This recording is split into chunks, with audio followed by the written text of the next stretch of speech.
Winston estava escrevendo no diário. Foi 3 anos atrás. Foi em uma noite escura, em uma rua lateral estreita, perto de alguma grande estação de trem. Ela estava parada perto de uma porta na parede, debaixo de um poste de luz que mal iluminava. Tinha um rosto jovem como uma camada espessa de pintura. Foi a pintura que me atraiu, sua brancura, como uma máscara, e os lábios vermelhos brilhantes. Mulheres do partido nunca pintam o rosto. Não tinha mais ninguém na rua, nenhuma teletela. Ela falou $2. Eu. No momento, era difícil demais prosseguir.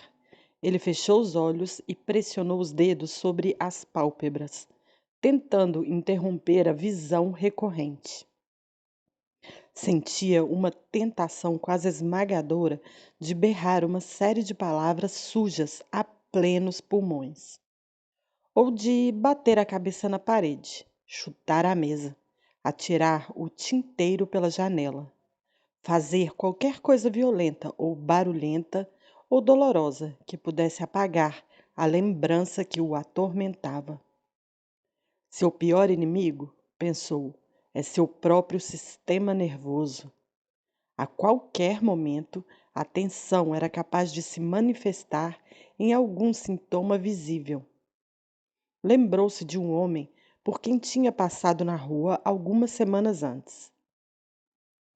Um homem de aparência bastante comum, um membro do partido, de 35 ou 40 anos, alto e magro, carregando uma pasta. Estavam separados por poucos metros quando o lado esquerdo do rosto do homem de repente se deformou em um espasmo. Aconteceu de novo quando passaram um pelo outro. Apenas uma fisgada, trêmula e rápida, como o clique de uma câmera, mas obviamente habitual. Winston se lembrou de na hora ter pensado: o pobre diabo está acabado. E o mais assustador era que o movimento tinha sido, com certeza, inconsciente. O perigo mais mortal era falar no sono.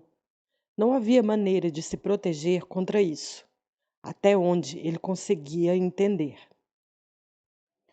Tomou fôlego e continuou escrevendo. Eu passei com ela pela porta e atravessei um quintal e entrei em uma cozinha subterrânea. Tinha uma cama encostada na parede e um abajur de luz fraca na mesinha. Ela. Winston estava muito nervoso. Se pudesse cuspir, teria se acalmado. Enquanto se encontrava com a mulher na cozinha subterrânea, pensou em Catherine, sua esposa. Era casado ou, de todo modo, tinha sido. Provavelmente ainda o era, pois, até onde sabia, sua esposa não estava morta. Ele pareceu respirar de novo o odor abafado da cozinha subterrânea. Um misto de insetos, roupas sujas e perfume falsificado barato, mas ainda assim atraente, porque nenhuma mulher do partido jamais usava perfume. Nenhuma pessoa conseguiria imaginá-la usando. Só as proletárias usavam perfume. Em sua mente, o cheiro era inextricavelmente associado à fornicação. Ir com aquela mulher fora seu primeiro lapso em 2 anos, ou perto disso. Andar com prostitutas era proibido, lógico, mas se tratava de uma daquelas regras que você ocasionalmente conseguia quebrar. Algo arriscado, mas não a ponto de ser uma questão de vida ou morte. Ser pego com uma prostituta poderia significar 5 anos em um campo de trabalho.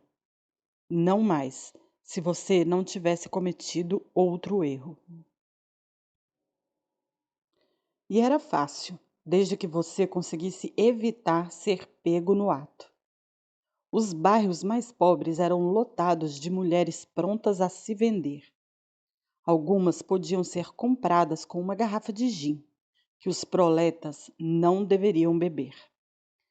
Tacitamente, o partido parecia até encorajar a prostituição, como um escape para instintos que não podiam ser totalmente suprimidos. A mera devassidão não importava muito, contanto que fosse dissimulada e fria e só envolvesse as mulheres de uma classe invisível e desprezada. O crime imperdoável era a promiscuidade entre membros do partido. Porém, embora fosse um dos crimes que os acusados nos grandes expurgos sempre confessassem, era difícil imaginar que, de fato, ato acontecesse. O objetivo do partido não era apenas evitar que homens e mulheres criassem vínculos que não pudessem controlar. Seu propósito real e não declarado era eliminar todo o prazer do ato sexual. Nem tanto o amor, mas o erotismo era o inimigo, tanto dentro quanto fora do casamento. Todos os casamentos entre membros do partido precisavam ser aprovados por um comitê específico e, apesar de o princípio nunca ter sido claramente declarado, a permissão era sempre recusada se o casal em questão desse a impressão de ter alguma atração física. O único propósito reconhecido do casamento era gerar crianças para servir o partido. O intercurso sexual devia ser visto como uma operação secundária e ligeiramente repulsiva, como fazer uma lavagem intestinal. Isso nunca fora dito com palavras claras, mas de um modo indireto era estimulado nos membros do partido desde a infância. Existiam até organizações, como a Liga Juvenil Antissexo, que defendiam o celibato absoluto para os dois sexos. Todas as crianças deviam ser geradas por inseminação artificial, insemar em novo idioma, e educadas em instituições públicas. Isso Winston sabia. Não era levado muito a sério, mas de alguma forma se ajustava à ideologia geral do partido. O partido tentava aniquilar o instinto sexual, ou, se ele não pudesse ser eliminado, distorcê-lo e torná-lo sujo. Winston não sabia por que era assim, mas parecia normal. E, no que dizia respeito às mulheres, os esforços do partido haviam sido amplamente bem-sucedidos. Pensou de novo em Catherine. Devia fazer 9, 10, quase 11 anos desde que ambos haviam se separado. Era curioso como pensava pouco nela. Por dias a fio, nem mesmo se lembrava de que tinha sido casado. Os dois ficaram juntos por cerca de 15 meses. O partido não permitia o divórcio, mas incentivava a separação nos casos em que não havia filhos. Catherine era uma moça alta, loira, de postura e gestos bonitos. Tinha um rosto marcante, aquilino, um rosto que uma pessoa chamaria de nobre, até descobrir que não havia praticamente nada atrás dele. Bem cedo em sua vida de casado, Winston havia percebido, embora talvez apenas porque a conhecia mais intimamente do que conhecia a maior parte das pessoas, que ela, de longe, tinha a mente mais estúpida, vulgar e vazia que ele já encontrara. Não havia um só pensamento que não fosse um lema e nenhuma única cretinice, absolutamente nenhuma, que ela não fosse capaz de engolir se o partido oferecesse. Ele a apelidou em seu íntimo como a trilha sonora humana. Ainda assim, poderia ter conseguido viver com ela se não fosse por somente uma coisa: sexo. Assim que a tocava, ela parecia se contrair e enrijecer, como se abraçasse um boneco articulado de madeira. E o estranho era que, mesmo quando Catherine o puxava para si, ele tinha a sensação de ser ao mesmo tempo empurrado para longe com toda a força. A rigidez dos músculos femininos passava essa impressão. Ela ficava deitada de olhos fechados, nem resistindo nem cooperando, mas se submetendo. Era extremamente embaraçoso e, depois de um tempo, péssimo. Mesmo assim, ele teria aguentado viver desse jeito se tivessem combinado permanecer em celibato. Curiosamente, Catherine recusava. Deveriam ter um filho. Se pudessem, ela diria.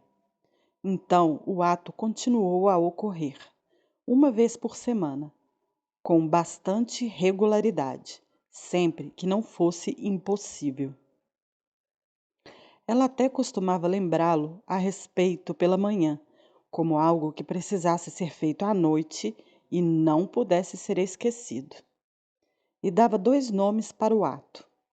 Um era fazer um bebê e o outro era nosso dever para com o partido. Sim, ela realmente usara esta frase. Winston logo desenvolveu um sentimento de pânico quando o dia marcado se aproximava. Mas, por sorte, nenhum filho apareceu. No fim, ela concordou em desistir de tentar e logo depois ambos se separaram. Winston suspirou em silêncio, pegou a pena de novo e escreveu. Ela se atirou na cama e de uma vez, sem nenhum tipo de preliminar, do jeito mais tosco que se pode imaginar, levantou a saia. Ele viu a si mesmo de pé sob a luz fraca do lampião, com o cheiro de insetos e perfume barato nas narinas. E no coração um sentimento de derrota e remorso que, mesmo naquela hora, se misturava à lembrança do corpo branco de Catherine, congelado para sempre pelo poder hipnótico do partido. Por que sempre tinha que ser assim? Por que ele não podia ter uma mulher sua, em vez daqueles embates sujos com intervalos de anos? Mas um verdadeiro caso de amor era um evento quase inimaginável. As mulheres do partido eram todas iguais, com o celibato entranhado tão profundamente quanto a lealdade à agremiação.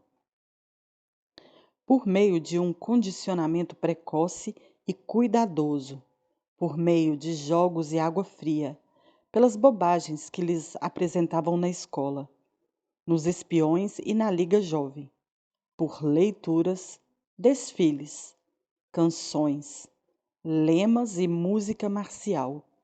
O sentimento natural tinha sido expulso delas. Estavam todas influenciadas, como o partido queria que estivessem.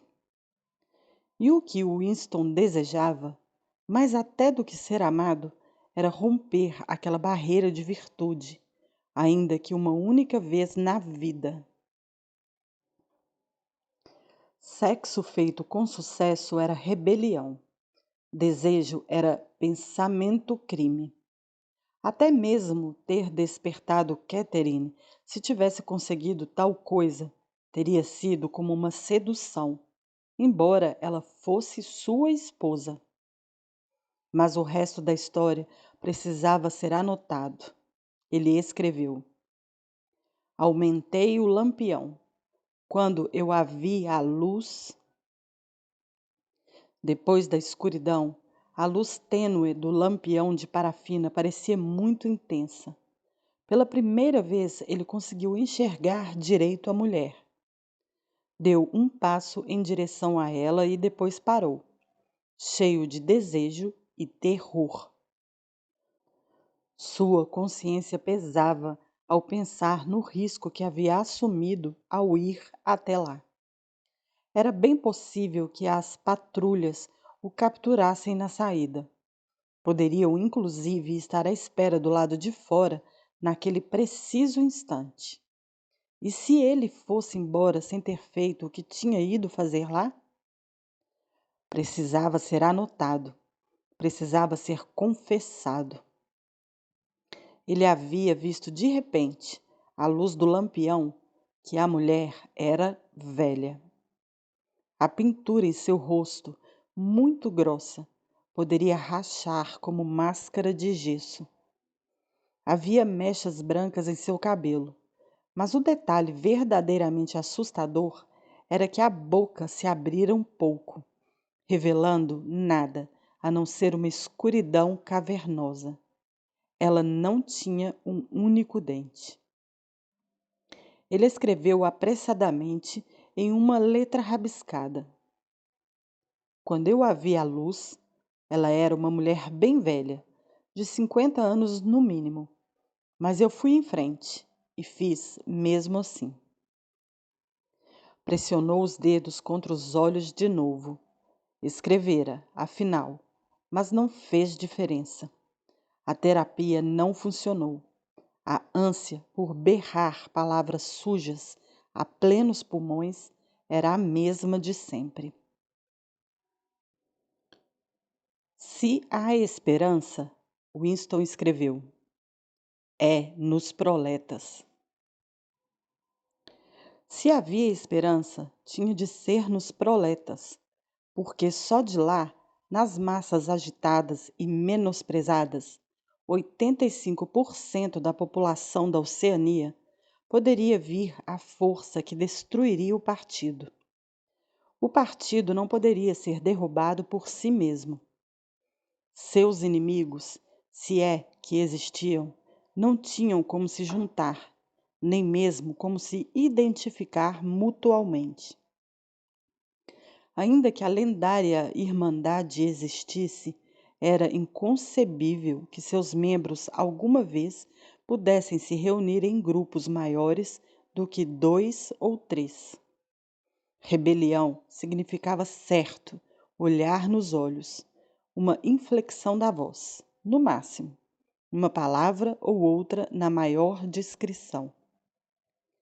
Mas os proletários, se ao menos se tornassem conscientes da própria força, nem precisariam conspirar. Bastava se levantar e se sacudir como um cavalo espantando as moscas. Se quisessem, poderiam implodir o partido amanhã de manhã. Cedo ou tarde, com certeza a ideia de fazer isso vai lhe ocorrer. Apesar disso, Winston se lembrou de como certa vez descia uma ladeira lotada quando o grito de uma turba, vozes de mulher, tinha explodido em uma rua pouco adiante. Era um grito impactante de raiva e desespero, um "oh" profundo que vibrava como um sino. Seu coração deu um salto. Começou, ele pensou, um motim. Os proletas estavam se libertando, afinal.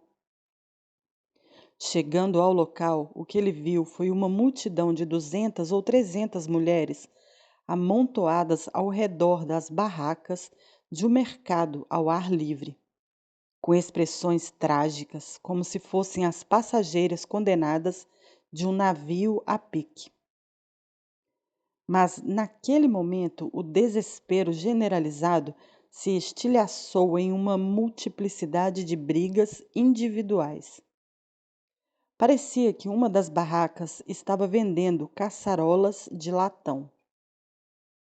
Eram coisas ordinárias, frágeis, mas qualquer tipo de panela era sempre difícil de conseguir. mas o suprimento repentinamente chegava ao fim. As mulheres bem-sucedidas, puxadas e empurradas pelas outras, tentavam escapar com suas panelas, enquanto dúzias de outras gritavam ao redor da barraca, acusando o vendedor de favoritismo e de ter mais panelas de reserva em algum lugar. Houve uma nova explosão de gritos. Duas mulheres inchadas, uma delas perdendo o cabelo, haviam agarrado a mesma panela e tentavam arrancá-la das mãos uma da outra. Por um momento, ambas lutaram, e depois o cabo se soltou. Winston as observou com asco. Ainda assim, por apenas um instante, que poder quase assustador tinha soado naqueles gritos de umas poucas centenas de gargantas. Por que é que elas nunca pareciam gritar daquele jeito sobre nada que realmente importasse? Ele escreveu: até que elas se tornem conscientes, nunca vão se rebelar. E até depois de se rebelar, não podem se tornar conscientes. Essa frase, refletiu, quase poderia ser a transcrição de um dos livros do partido. O partido alegava, é claro, ter libertado os proletas das amarras. Antes da Revolução, eles foram hediondamente oprimidos pelos capitalistas. Tinham passado fome e sido açoitados. Mulheres haviam sido forçadas a trabalhar nas minas de carvão. E ainda trabalhavam, aliás. Crianças eram vendidas para as fábricas aos 6 anos. Ao mesmo tempo, leal aos princípios do duplo pensar, o partido ensinava que os proletas eram naturalmente inferiores e precisavam ser mantidos nessa condição, como bichos, por meio da aplicação de umas poucas regras simples. Na realidade, bem pouco se sabia sobre os proletas. Não era preciso saber muito. Enquanto eles continuassem a trabalhar e a procriar, suas outras atividades não tinham importância.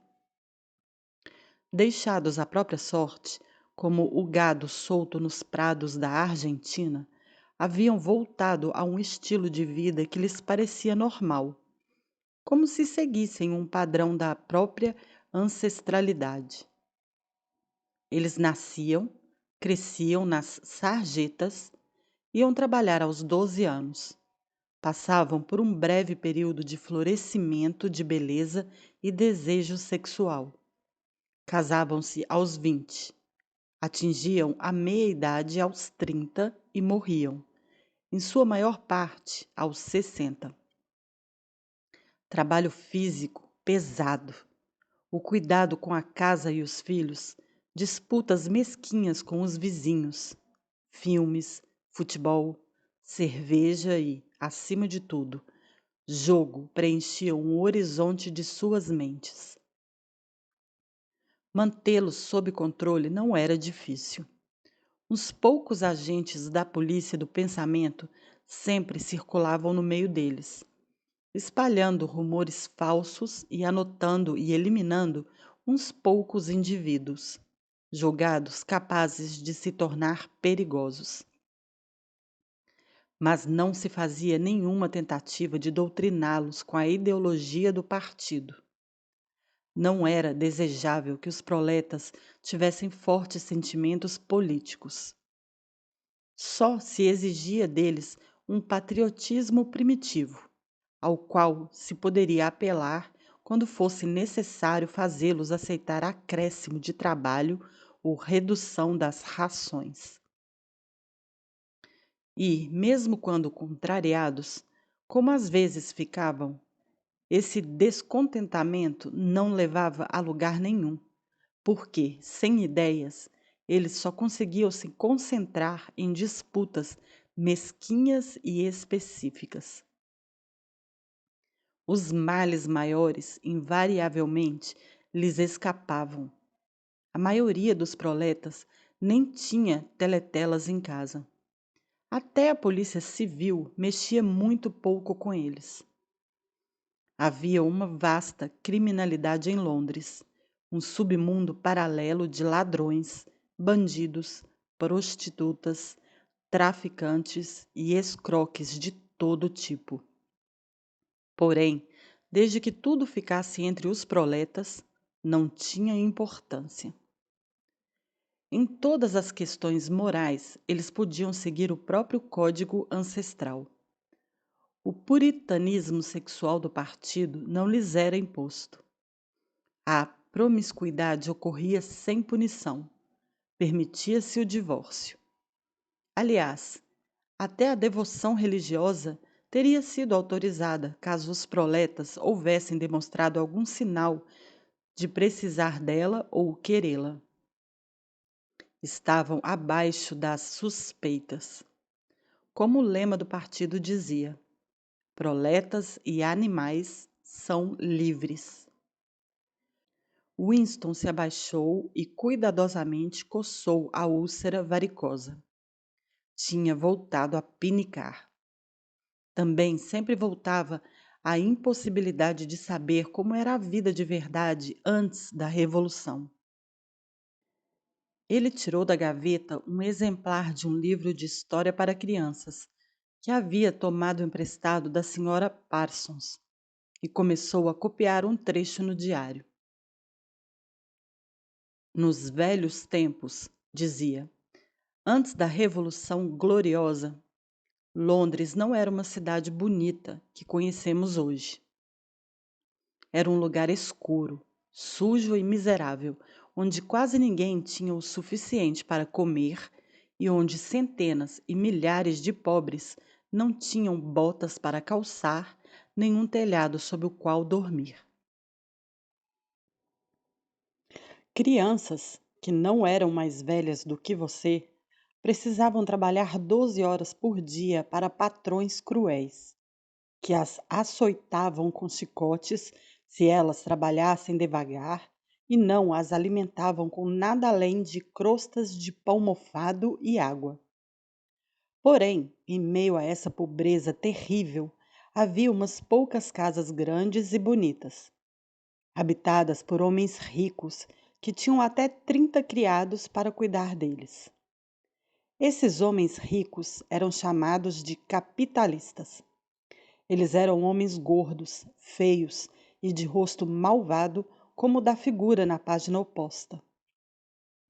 Você pode ver que ele está vestindo um casaco preto e comprido, que se chamava sobrecasaca, e um chapéu estranho e brilhante, em forma de chaminé de fogão, que se chamava cartola. Esse era o uniforme dos capitalistas, e ninguém mais tinha permissão para usá-lo. Os capitalistas eram donos de todas as coisas do mundo, e todo mundo era escravo deles. Eles possuíam toda a terra, todas as casas, todas as fábricas e todo o dinheiro. Se alguém os desobedecia, eles podiam mandar a pessoa para a prisão, ou tirar o seu emprego e assim matá-la de fome. Quando uma pessoa comum falava com um capitalista, precisava se encolher e se curvar, tirar o chapéu e chamá-lo de senhor. O chefe de todos os capitalistas era chamado de rei, e ele conhecia o resto do livro.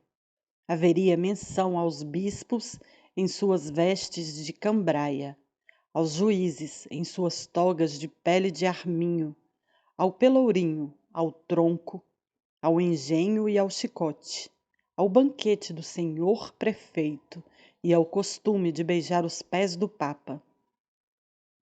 Existia também uma coisa chamada jus prima noctis, que provavelmente não seria citada em nenhum livro para crianças. Tratava-se de uma lei pela qual todo capitalista tinha o direito de dormir com qualquer mulher que trabalhasse em uma de suas fábricas. Como saber qual parte era mentira? Talvez fosse verdade que o ser humano médio estivesse melhor agora do que antes da Revolução. A única evidência em contrário era o protesto mudo dos seus próprios ossos, o sentimento instintivo de que as condições em que você vivia eram intoleráveis e que, em alguma outra época, deveria ter sido diferente. Ocorreu-lhe que a única coisa verdadeiramente característica da vida moderna não eram as crueldades e a insegurança, mas simplesmente a crueza, a sujeira, a apatia. A vida, se você olhasse ao redor, não era diferente apenas das mentiras que saíam das teletelas, mas também dos ideais que o partido tentava atingir. Grande parte dela, até para um membro do partido, era neutra e apolítica. Uma questão de se acabar em trabalhos extenuantes, lutar por um espaço no metrô, servir uma meia gasta, mendigar um tablete de sacarina, economizar uma ponta de cigarro. O ideal estabelecido pelo partido era grandioso, terrível, genial. Um mundo de aço e concreto, de máquinas monstruosas e armas aterradoras. Uma nação de guerreiros e fanáticos marchando adiante em perfeita união, todos pensando igual e gritando os mesmos lemas, sempre trabalhando, lutando, triunfando, perseguindo. 300 milhões de pessoas, todas com o mesmo rosto. A realidade era decadente.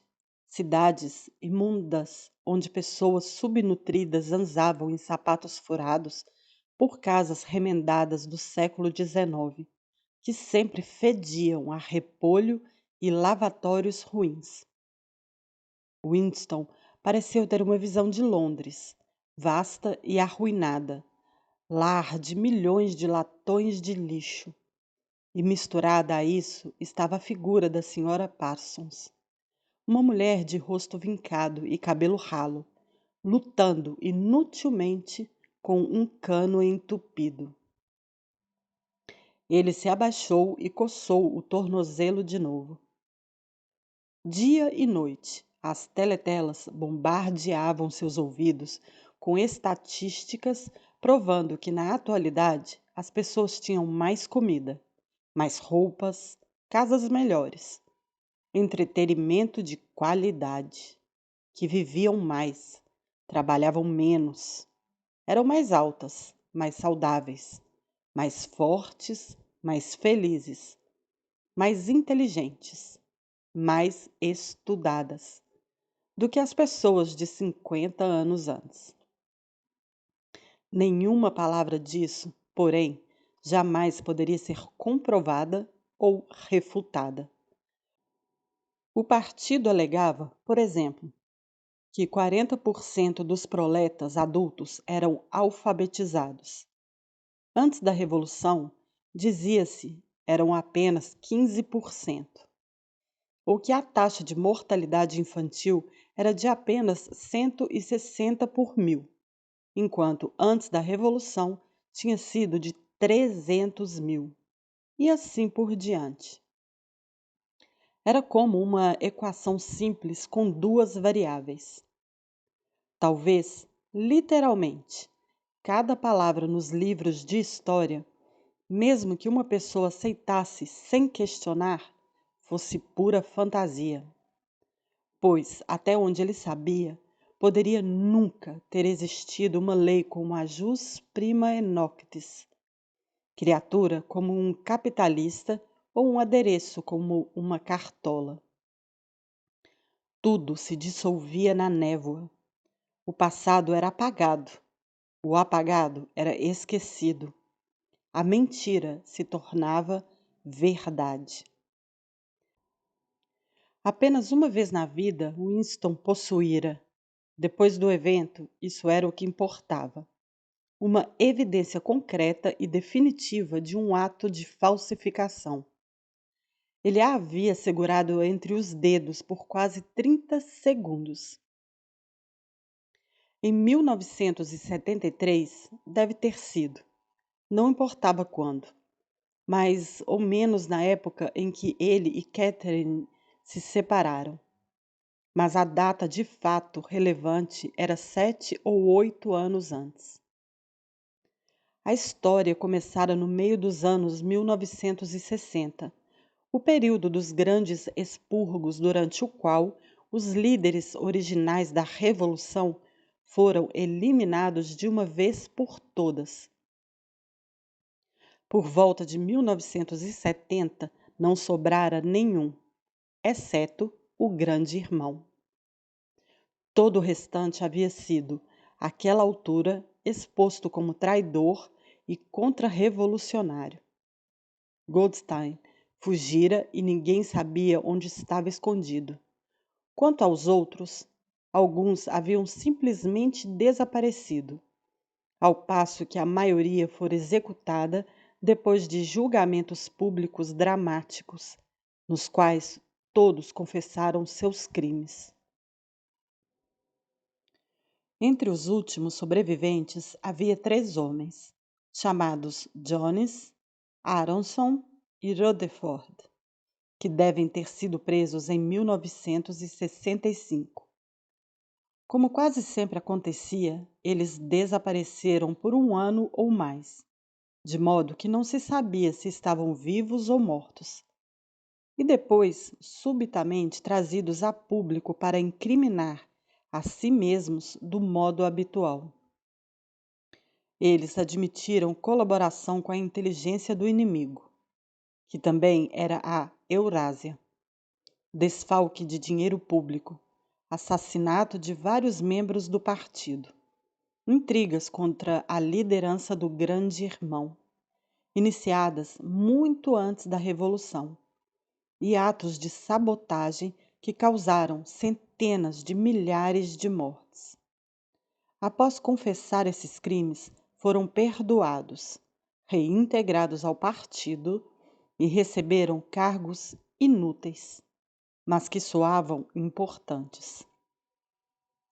Todos os 3 haviam escrito artigos longos, abjetos, no Times, analisando os motivos de sua deserção e prometido se corrigir. Algum tempo depois da soltura, Winston viu os 3 no café Castanheira. Lembrou-se da espécie de fascínio aterrorizado com que os observara pelo canto dos olhos. Eram homens muito mais velhos do que ele, relíquias do mundo antigo, quase as últimas grandes figuras que sobravam dos primeiros dias heróicos do partido. Ainda carregavam um pouco de glamour da luta clandestina e da guerra civil. Winston tinha a sensação, embora já naquela época os fatos e as datas estivessem ficando borrados, de que conhecia os nomes deles desde muito antes do Grande Irmão. Mas, ao mesmo tempo, aqueles homens eram delinquentes, inimigos, intocáveis, condenados com absoluta certeza à extinção em 1 ano ou 2. Ninguém que houvesse caído nas garras da polícia do pensamento havia escapado do fim. Eram cadáveres esperando ser devolvidos à sepultura. Não havia ninguém nas mesas mais próximas a eles. Não era sábio nem mesmo ser visto nas cercanias de tais pessoas. Estavam sentados em silêncio diante de copos de gin aromatizado com cravo, especialidade do café. Dos 3, foi de Rutherford a aparência que mais impressionou Winston. Ele fora um famoso caricaturista cujos desenhos brutais tinham ajudado a inflamar a opinião pública antes e durante a Revolução. Mesmo agora, a longos intervalos, seus desenhos apareciam no Times. Era uma mera imitação do estilo anterior, porém sem graça e nada convincentes. Não passavam de uma reconstituição dos antigos temas: favelas, crianças famintas, brigas de rua, capitalistas de cartola. Mesmo nas barricadas, os capitalistas ainda pareciam se agarrar às cartolas.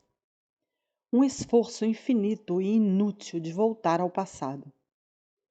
Rutherford era um homem monstruoso, com uma juba grisalha, o rosto enrugado e vincado, lábios protuberantes. No passado devia ter sido imensamente forte. Agora, o grande corpo flácido, caído, curvo, cambaleava em todas as direções. Parecia ruir diante dos olhos de uma pessoa, como uma montanha desmoronando. Era o horário solitário das 15. Winston não conseguia se lembrar de como tinha ido parar no café a 1 hora daquelas. O lugar estava quase vazio. Uma música digital saía das teletelas. Os 3 homens, sentados em seu canto quase imóveis, nunca falavam. Sem nenhum pedido, o garçom levou novos copos de gin. Havia um tabuleiro de xadrez na mesa ao lado deles, com as peças posicionadas, mas nenhum jogo iniciado. E depois, por talvez meio minuto no total, algo havia acontecido às teletelas. A música mudou e o volume também. Alguma coisa a invadiu. Não sabia explicar o quê. Era uma nota estranha, quebrada, sem melodia, zombeteira. Em sua cabeça, Winston a chamou de nota amarela. E depois uma voz na teletela cantou: sob a castanheira frondosa, eu vendi você e você me vendeu. Ali estão eles e cá estamos nós, sob a castanheira frondosa. Os 3 homens não moveram um músculo, mas, quando Winston espiou de novo o rosto envelhecido de Rutherford, viu que seus olhos estavam cheios de lágrimas. E pela primeira vez notou, sentindo um tremor interno, embora ainda não soubesse por que tremia, que tanto Aronson quanto Rutherford tinham o nariz quebrado. Um pouco mais tarde, os 3 foram presos de novo. Aparentemente, haviam se envolvido em novas conspirações desde o primeiro instante após a soltura. No segundo julgamento, confessaram os velhos crimes outra vez, com toda uma série de novos delitos. Foram executados, e seu destino registrados nos anais do partido, como um alerta para a posteridade. Cerca de 5 anos depois disso, em 1973, Winston desenrolava um maço de documentos que acabara de deslizar do tubo pneumático para sua mesa, quando topou com um pedaço de papel que havia, evidentemente, sido inserido no meio dos demais e depois esquecido. No momento em que o tocou, percebeu sua importância. Era uma meia página rasgada do Times, de uns 10 anos antes. A metade superior incluía a data e continha a fotografia dos delegados de alguma repartição do partido, em Nova York. Destacados no centro do grupo estavam Jones, Aronson e Rutherford. Não havia dúvida e, para confirmar, seus nomes estavam na legenda, no rodapé. O ponto é que, em ambos os julgamentos, todos haviam confessado que naquela data tinham estado em solo eurasiano. Haviam voado de um campo aéreo secreto no Canadá rumo a um encontro em algum lugar na Sibéria e se reunido com membros do Estado-Maior da Eurásia, a quem revelaram importantes segredos militares. A data ficara marcada na memória de Winston, por ser o dia do solstício de verão. Mas a história toda devia estar também em inúmeros outros lugares. Havia uma única conclusão possível: as confissões não passavam de mentiras. Obviamente, isso não era novidade.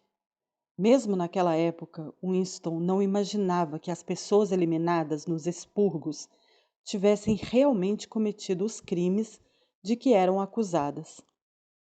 Mas se tratava de uma evidência concreta, um fragmento do passado abolido, como um osso fossilizado que surgia no substrato errado e destruía uma teoria geológica. Era suficiente para explodir o partido em pedacinhos, se de alguma forma pudesse ter sido publicado para o mundo e seu sentido sido divulgado. Winston retomara o trabalho imediatamente. Assim que identificou a fotografia e seu significado, cobrira com outro pedaço de papel. Por sorte, quando a desenrolou, ela havia ficado de ponta cabeça em relação à teletela. Ele apoiou a caderneta de rascunhos nos joelhos e afastou a cadeira de modo a ficar o mais distante possível da teletela. Manter o rosto apático não era difícil, e até sua respiração podia ser controlada, com algum esforço. Mas os batimentos cardíacos, não. E a teletela era sensível bastante para captar. Ele deixou passar o que julgou serem 10 minutos, atormentado o tempo todo pelo medo de que algum imprevisto, um vento súbito em sua mesa, por exemplo, o delatasse. Depois, sem descobri-la, jogou a fotografia no buraco da memória, junto com outros papéis usados. Dentro de talvez 1 minuto, ela teria virado cinzas. Isso acontecera 10, 11 anos atrás. Hoje, provavelmente, ele teria guardado aquela fotografia. Era curioso que o fato de a ter segurado entre os dedos lhe parecesse fazer diferença mesmo agora, quando a foto, assim como o vento que ela registrava, era apenas uma lembrança. Seria o controle do partido sobre o passado menos forte, porque um pedaço de evidência inexistente já tivesse existido? Mas, supondo que a fotografia pudesse de alguma forma ser ressuscitada de suas cinzas, ela poderia nem ser uma prova. Na época em que ele fez a descoberta, a Oceania não estava mais em guerra com a Eurásia. E para os agentes da Lestásia, os 3 homens mortos com certeza tinham traído seu país. Desde então, haviam ocorrido outras alterações. 2, 3. Ele não conseguia recordar quantas. Muito provavelmente, as confissões haviam sido reescritas várias vezes até que os fatos e as datas originais já não tivessem a menor importância. O passado não apenas se alterava uma vez, mas continuamente. O que mais o afligia, com a sensação de pesadelo, era que ele jamais entendera claramente por que uma farsa daquelas era levada a cabo. As vantagens imediatas de falsificar o passado eram óbvias, mas a finalidade última continuava misteriosa. Ele apanhou a pena de novo e escreveu: Eu entendo como. Eu não entendo por quê. Questionou, como tantas vezes antes, se seria um lunático, simplesmente uma minoria de um. Houve uma época em que foi considerado sinal de loucura acreditar que a Terra gira em torno do Sol. Hoje, loucura era acreditar na imutabilidade do passado. Ele talvez estivesse sozinho ao defender essa teoria, e, se estava sozinho, então era lunático. Mas a ideia de ser um lunático não o perturbava especialmente. O horror era poder também estar errado. Pegou o livro de história para crianças e olhou para o retrato do grande irmão que formava o frontispício. Os olhos hipnóticos encararam os dele. Era como se uma força imensa o reprimisse, algo que penetrava seu crânio, esmurrava seu cérebro e o amedrontava com suas próprias crenças, convencendo-o quase a negar as evidências dos seus sentidos. No final, o partido anunciaria que 2 e 2 são 5, e você teria que acreditar. Era inevitável que cedo ou tarde fizessem tal afirmação. A lógica da posição deles assim exigia. Não apenas a validade da experiência, mas a própria existência da realidade externa era tacitamente negada pela filosofia do partido. A maior das heresias era o senso comum, e o maior aterrador não era que o matassem por pensar de outra forma, mas que eles talvez estivessem certos. Por que, afinal, como nós sabemos que 2 e 2 são 4? Ou que a força da gravidade funciona? Ou que o passado é inalterável? Se tanto o passado quanto o mundo externo só existem na mente, e se a mente em si é controlável, como ficam as coisas? Mas não. Sua coragem pareceu de repente endurecer por vontade própria.